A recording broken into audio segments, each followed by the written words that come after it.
ability to keep one's attention in the present moment by connecting to the body, the thoughts, the emotions, and the breath. The body is that gateway into the present moment experience. By staying connected to the body, we prevent the phenomenon of getting stuck in that fight or flight mode, that heavy-duty stress mode, which so many of us have a tendency to get stuck in for long periods of time. Creates lots of problems, fear-based perceptions, physical problems, thinking problems, lots of different problems come up from being stuck in the fight or flight mode. What happens is when we go into fight or flight, we disconnect, which then, unless dealt with, creates that next step, which is being stuck in disconnection, stuck in fight or flight. Mindfulness is that process whereby we reconnect, we reverse the situation of being stuck in fight or flight, and the systems will get back to normal and sync up, and self-healing will take place on so many different levels. So that's why we do these practices. And today we'll start out, as we do traditionally, with our 2 warm-up exercises and then move into our 8-minute practice. So, first one is the 15-second mindful smile. Smiling has been shown to have a tremendous amount of benefits. That becomes exponential when it's combined with mindfulness practice. So that's why we do the 15-second smile. And here we go. Big smile and connecting to the body.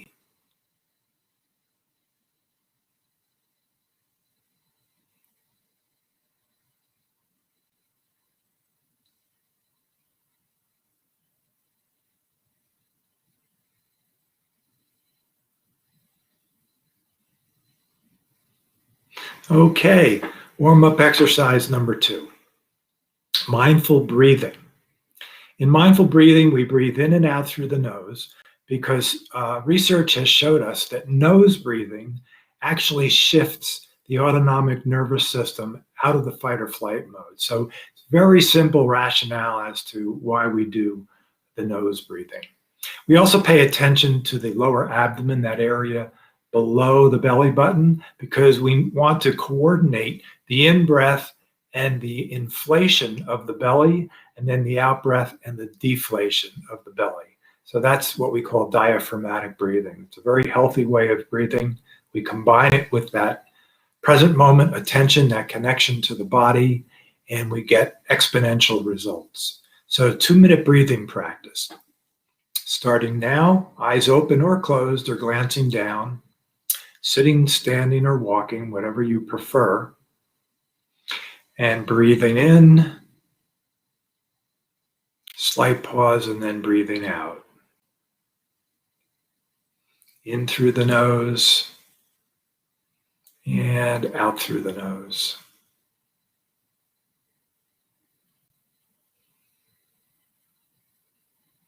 Keeping the attention on the breath. It's a great way to connect to the body, to the present moment.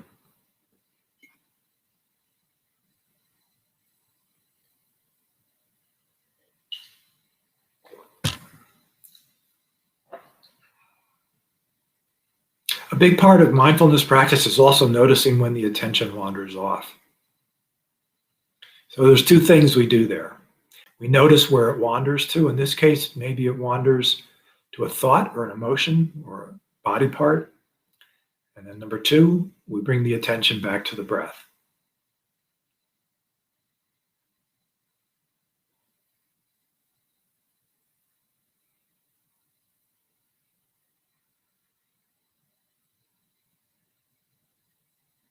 Mindful breathing, very simple, yet very effective practice. Most effective practices are the simplest ones.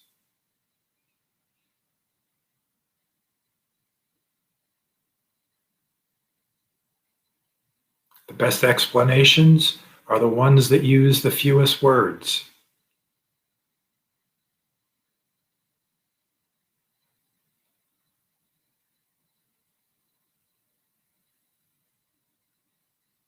breathing.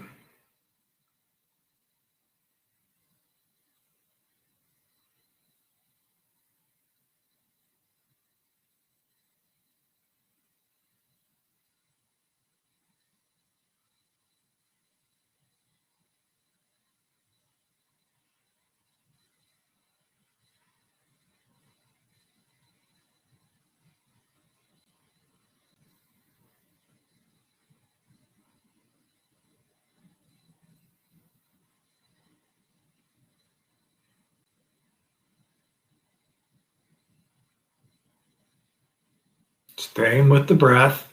If it's helpful every once in a while, silently you can say to yourself, breathing.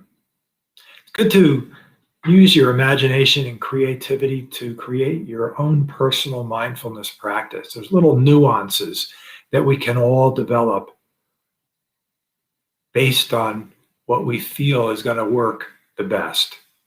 And then through trial and error, what we discover works the best.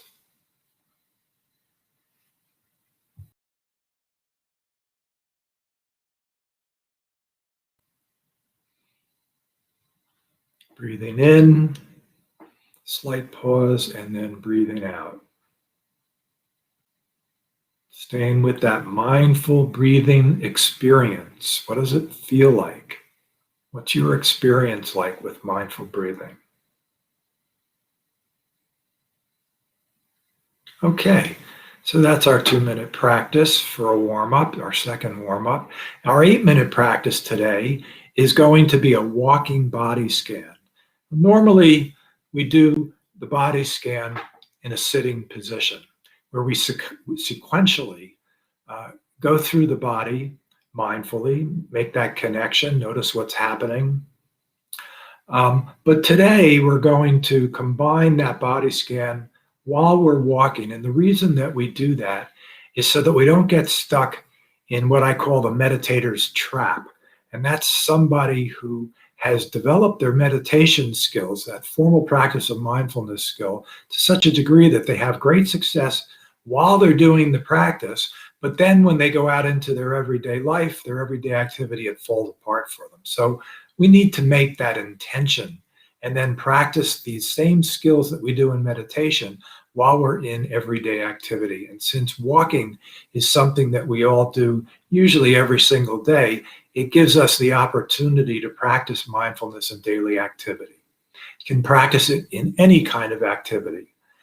That way you don't get stuck in the meditator's trap where you're just effective as a meditator, but it falls apart for you during the day. So mindful walking, I'm just going to push my chair back and start the body scan as we're walking.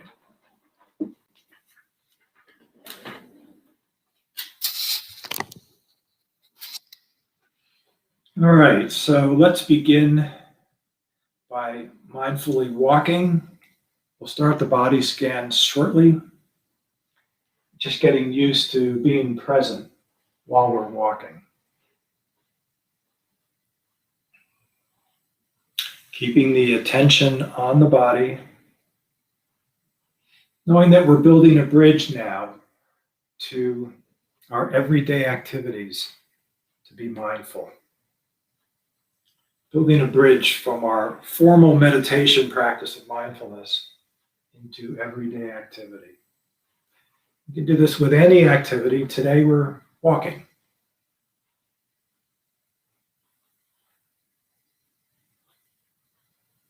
All right.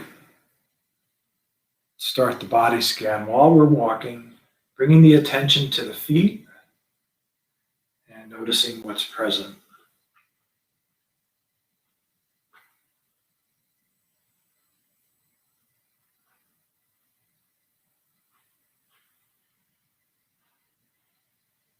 Feeling that sensation of walking in the feet.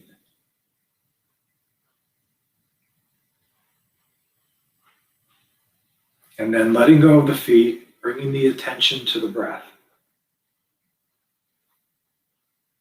Breathing.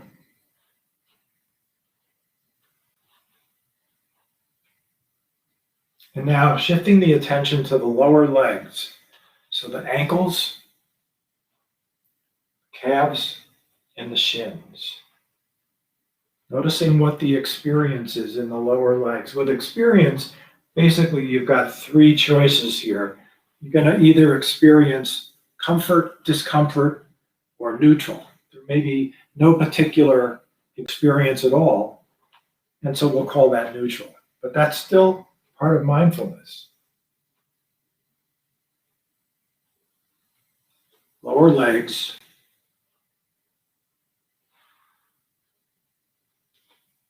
And letting go of the lower legs, coming to the breath.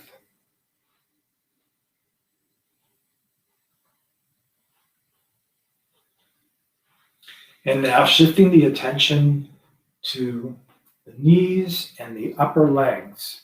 Noticing those large muscle groups in the upper legs, quadriceps and the hamstrings. Upper legs and knees.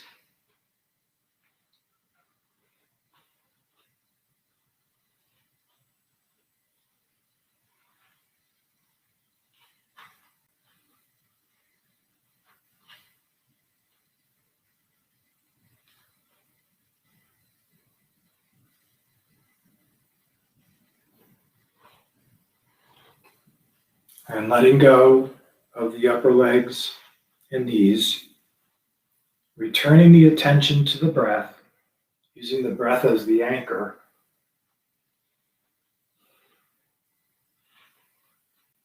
And now shifting the attention to the center of gravity in the body. So that would be the lower abdomen, that area below the belly button, hips, pelvis, and buttocks. That's where the upper and lower parts of the body come together, and that's our center of gravity. It's our core. If you do Pilates, then you know about the core.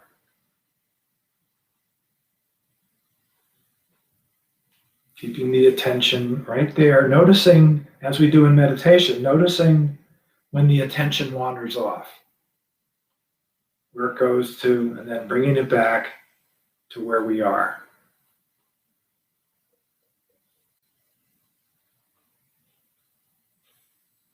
And then letting go of the core, coming to the breath.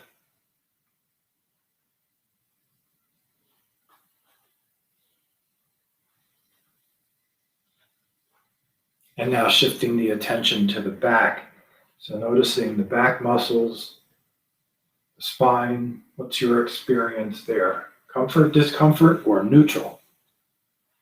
Keeping the attention there, bringing it back whenever necessary.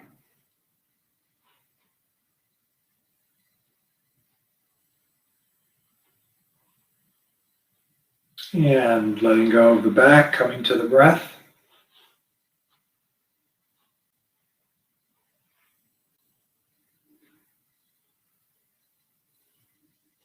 And then shifting the attention to the front of the upper torso. So the chest, rib cage, sternum, all those internal organs, front of the upper torso.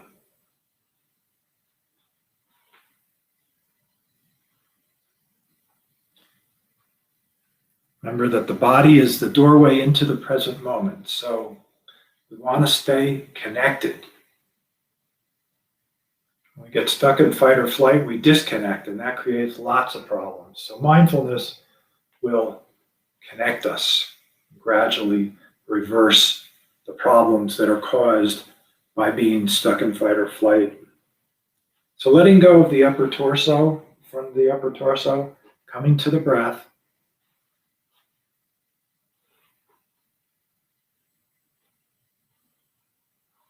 And then shifting the attention to the shoulders, arms, and hands.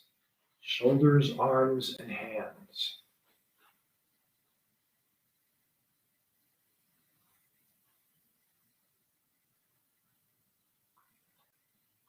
What's your experience there in the shoulders, arms, and hands?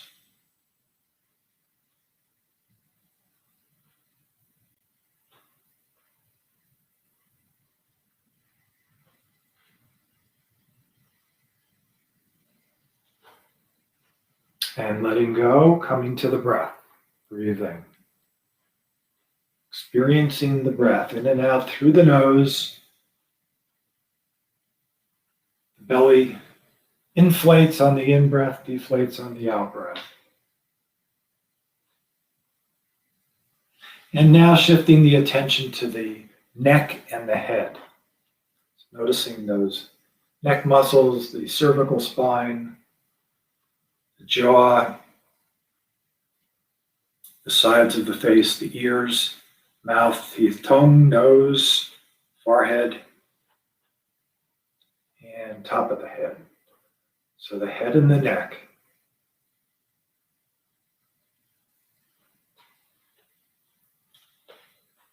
Doing this while we're walking is a very, very effective, productive practice of mindfulness. Bringing mindfulness into your everyday experience.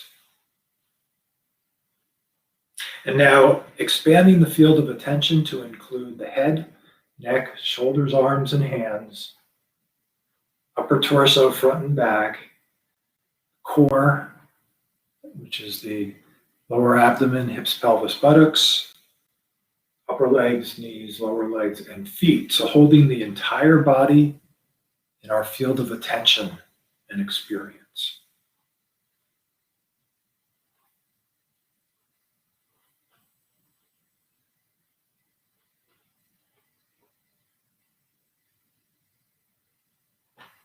And that's our walking body scan.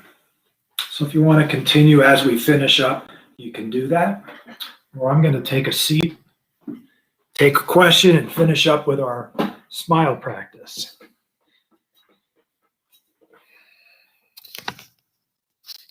All right, so John's question today is, how often should I practice?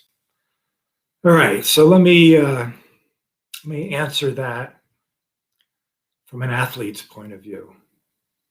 I'm into sports, so a lot of times I translate things into sports. I experience attention as being a muscle. Now, I know it's not actually a muscle, but it kind of feels like a muscle to me. And so when we're exercising and moving around and we're using our muscles, then they stay in shape. But when we're inactive, then they lose tone. They don't support us as well, and we eventually get out of shape. And so is with our ability to focus our attention in the present moment by connecting to the body. If we don't use that attention skill on a regular basis, then it's going to get weaker, just like the muscles in our bodies will. So my recommendation is find a rhythm using your imagination and creativity. Find a rhythm that suits you the best.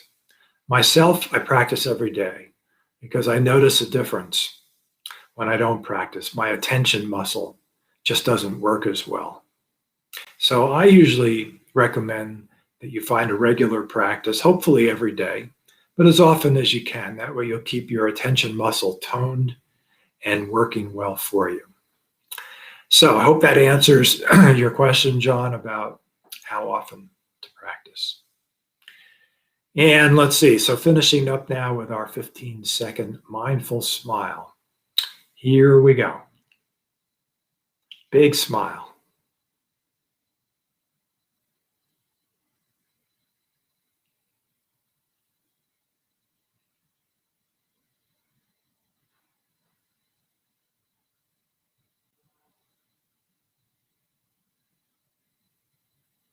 All righty, that's it for today. Always good to spend time with you.